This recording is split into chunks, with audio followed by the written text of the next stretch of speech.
Welcome back, family. Welcome to week 28 of writing His Word on the tablets of our hearts.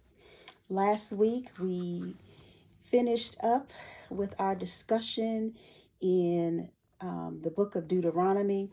We had previously, in the last 6 to 7 weeks, gone through the blessings and the curses that are found in Deuteronomy 28. And last week, I read to you the entirety of chapter 30 of Deuteronomy. And out of that, I had two questions. The first question I asked once we finished all of the curses was, given everything that we've heard, if you had to think about who the people were that were scattered, who their descendants might be today in this time, if you had to think about it, the people who bore the sign of those curses, because remember in Deuteronomy 28:46, it says that those curses were to be a sign of who those people are. And so I asked you, if you had to take a guess who those people are right here today, who would you say they were? And then last week, after I read the entirety of chapter 30 in Deuteronomy, I asked a second question. I asked, have those people who were scattered to the four corners been regathered back into their land? Okay. And then we went on and started our scripture memorization again in Jeremiah 5:15. And just to recap that verse, it says, "Lo, I will bring a nation upon you from far, O house of Yashar'el, says Yahuah.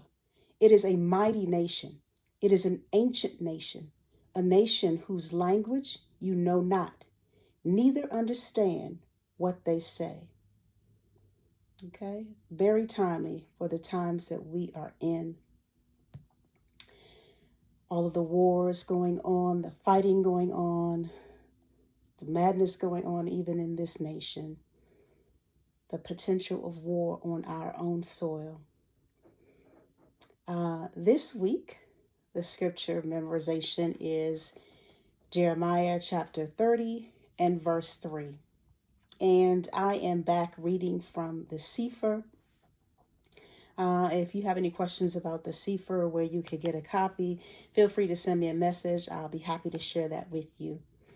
But it reads, "For lo, the day comes, says Yahuah, that I will bring again the captivity of my people, Yashar'el and Yahudah, says Yahuah, and I will cause them to return to the land that I gave to their fathers, and they shall possess it." All right. Again, that's Jeremiah chapter 30, verse 3. And I've put up in the description, the CEPHER version uses the actual name of the Father as opposed to a title such as Lord or God. And it is written as close to the Paleo-Hebrew as possible. So that is why you may hear me using those words. But it's the same word, just in the closest to the original language of creation. All right. And so remember to write those out at least 3 times a day, review them throughout the week, and get them down in your heart. Remember, Yahuah loves you. I love you, but He loves you best. And I'll see you next week.